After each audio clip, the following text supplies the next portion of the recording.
গণহত্যা ও গণগ্রেপ্তারের প্রতিবাদ এবং শিক্ষার্থীদের ৯ দফা দাবিতে রাজধানীর বিভিন্ন এলাকায় গণমিছিল ও অবস্থান কর্মসূচি পালন করেছে বৈষম্য বিরোধী ছাত্র আন্দোলনের কর্মীরা। পূর্ব ঘোষিত কর্মসূচির অংশ হিসেবে দুপুরে রাজধানীর সায়েন্স ল্যাব, শাহবাগ, মিরপুর সহ বিভিন্ন সড়কে বিক্ষোভ করে শিক্ষার্থীরা। এ সময় তারা সড়কে গণমিছিল করে সায়েন্স ল্যাব মোড়ে অবস্থান নেয়। শিক্ষার্থীদের এই আন্দোলনের সাথে যোগ দেন বিভিন্ন শিক্ষা প্রতিষ্ঠানের শিক্ষক ও সাধারণ মানুষ। আন্দোলনরতরা জানান, শিক্ষার্থীদের ৯ দফা দাবি আদায় না হওয়া পর্যন্ত এই আন্দোলন চলবে। এ সময় সারা দেশে গণহত্যার বিচার এবং আটক শিক্ষার্থীদের মুক্তির দাবি জানায় গণমিছিলে অংশগ্রহণকারীরা।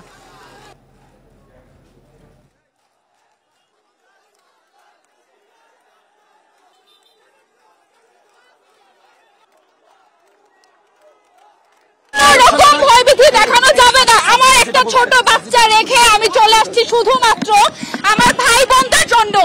আমরা যে ৯ দফা দিয়েছি, ৯ দফার ১ দফা যদি না কমপ্লিট হয়, আমরা এই রাজপথ ছেড়ে যাব না।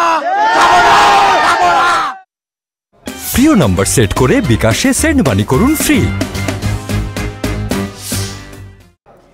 এ নিয়ে আরো জানাতে জাতীয় শহীদ মিনার এলাকা থেকে আমাদের সাথে যোগ দিচ্ছেন আমাদের সহকর্মী মোহাম্মদ ওমর ফারুক। ওমর ফারুক, শহীদ মিনার এলাকার সবশেষ পরিস্থিতি আমাদের জানাবেন। দেখুন, কোটা সংস্কারের আন্দোলনে প্রায় ২০০-এরও বেশি শিক্ষার্থী এবং নানান পেশার মানুষ মারা গেছে এবং সেই শিক্ষার্থী এবং শিক্ষার্থীদের অনেকে গণহত্যা তারা বলছে করা হয়েছে এবং গ্রেপ্তার করা হয়েছে এবং তাদের গ্রেপ্তারের দাবি, তাদের মুক্তির দাবিতে শহীদ মিনারে কিন্তু নানা পেশার শ্রেণীর মানুষ একত্রিত হয়েছে এবং তারা এই বৃষ্টির মাঝেও আন্দোলন করে যাচ্ছে এবং তারা অবস্থান করছে। আপনারা দেখতেই পাচ্ছেন, এই প্রচণ্ড বৃষ্টির মাঝেও কিন্তু তাদের দাবি আদায়ের জন্য তারা এখানে অবস্থান করছে। বিশেষ করে শিক্ষার্থীরা, সংক্ষুব্ধ নাগরিক সমাজ, সংস্কৃতি অঙ্গনের যারা রয়েছেন, চলচ্চিত্র অঙ্গনের যারা রয়েছেন, তারাও এখানে রয়েছেন। ঢাকা বিশ্ববিদ্যালয়ের শিক্ষক নেটওয়ার্কের যারা শিক্ষক রয়েছেন তারাও কিন্তু এখানে রয়েছেন। তাদের একটাই দাবি, যেসব শিক্ষার্থীদেরকে হত্যা করা হয়েছে, যে সকল শিক্ষার্থী কারাগারে রয়েছে, তাদেরকে অবিলম্বে মুক্তি দেওয়া হোক। আর তাছাড়া অন্যান্য শিক্ষার্থী যাদেরকে হত্যা করা হয়েছে, যে আইনশৃঙ্খলা বাহিনী যেগুলোর সাথে তাদের কথা মতো দাবি জড়িত, তাদেরকে আইনশৃঙ্খলা বাহিনীদেরকে বিরুদ্ধে ব্যবস্থা নেওয়ার দাবিতে কিন্তু তারা একত্রিত হয়েছে।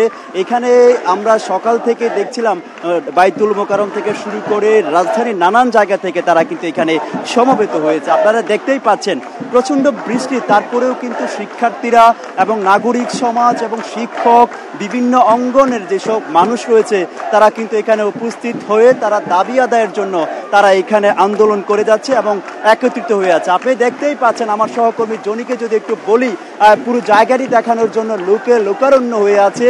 এখন এই তো বৃষ্টির মাঝেও তারা কিন্তু সেখানে স্লোগান দিচ্ছে এবং তারা কিন্তু এই আন্দোলন বাস্তবায়নের দাবিতে তারা কাজ করছে। তারা বলছেন, যেসব শিক্ষার্থীরা নিহত হয়েছে তাদের বিচার, তাদের যারা এই হত্যাকাণ্ডের সাথে জড়িত, তাদের বিচার যেন করা হয়, সরকার যেন সে বিচার অতি দ্রুতই করা হয়। আর যেসব শিক্ষার্থীদের তারা আসলে গ্রেপ্তার করা হয়েছে, সেসব শিক্ষার্থীরা অতিলম্বে তাদেরকে যেন কারাগার থেকে মুক্তি দেওয়া হয়। এইসব দাবি সহ ৯ দফার দাবিতে শিক্ষক, শিক্ষার্থী, নাগরিক সমাজ সবাই এখানে শহীদ মিনারে উপস্থিত হয়ে দিনভর তারা তাদের আন্দোলনের দাবি আদায়ে স্লোগান দিয়ে যাচ্ছে।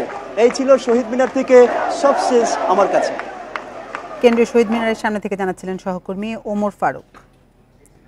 এ নিয়ে আরো জানাতে এবার শাহবাগ এলাকা থেকে আমাদের সাথে যোগ দিচ্ছেন আমাদের সহকর্মী খালেদ রায়হান।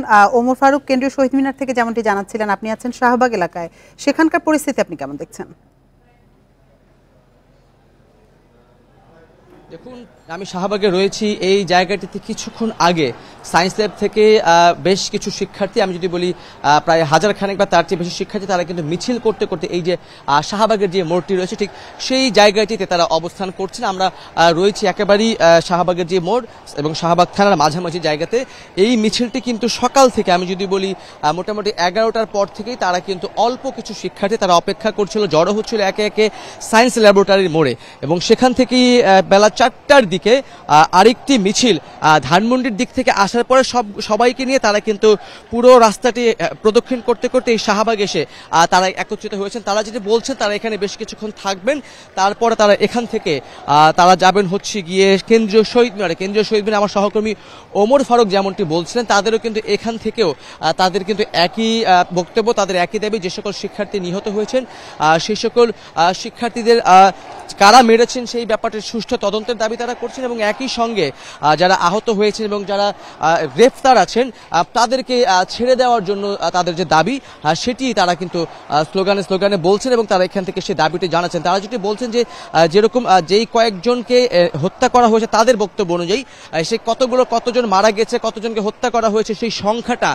সরকারের পক্ষ থেকে জানাতে এবং প্রত্যেকটি মৃত্যুর কারণ নিশ্চিত করতে হবে, তদন্ত কমিটি গঠন করতে হবে এবং একই সঙ্গে যাদেরকে এখন গ্রেপ্তার করা হয়েছে তাদেরকেও কিন্তু ছেড়ে দিতে হবে। এই দাবিগুলোই কিন্তু তারা মূলত করছেন এবং এখানে আমরা প্রায় যদি বলি যে সেই মিছিলটি এখানে এর আগে দুপুরবেলা নামাজের পর বাইতুল মোকাররম থেকে একটি মিছিল বের হয়েছিল। সেখানে কওমি মাদ্রাসা ছাত্র ঐক্য যারা রয়েছেন তারা সেখান থেকে বের হয়ে তারা কিন্তু পুরো সড়কটি প্রদক্ষিণ করতে করতে এই শাহবাগ পর্যন্ত এসেছেন এবং শাহবাগ থেকে তারা কিন্তু এখান থেকে ঘুরে আবারও প্রেস ক্লাবে গিয়েছেন। প্রেস ক্লাব থেকে পড়া তারা সেখান থেকে কিন্তু গিয়েছেন কেন্দ্রীয় শহীদ। আমি যদি অপর পাশটি দেখানোর চেষ্টা করি, যদি ঠিক যেই জায়গাটিতে দাঁড়িয়ে আছেন সেখান থেকে শুরু করে শেষ পর্যন্ত থানার যে পাশটি রয়েছে সেখানে দেখতে পাচ্ছেন যে আইন শৃঙ্খলা বাহিনীর সদস্য যারা রয়েছেন তারা কিন্তু এখানে অবস্থান করছেন। কোনো রকমের বিশৃঙ্খলা তৈরি যাতে না হয় সেটিকে নিশ্চিত করার জন্যই তারা কিন্তু এখানে অপেক্ষা করছে এবং সকাল থেকে আমরা যখন এই এলাকাটি ঘুরেছিলাম তখন থেকে আমরা দেখেছিলাম যে পুলিশ সদস্য তারা কিন্তু এখানে মোতায়েন রয়েছে এবং অনেকটা শক্ত অবস্থানে রয়েছেন এবং আরেক পাশে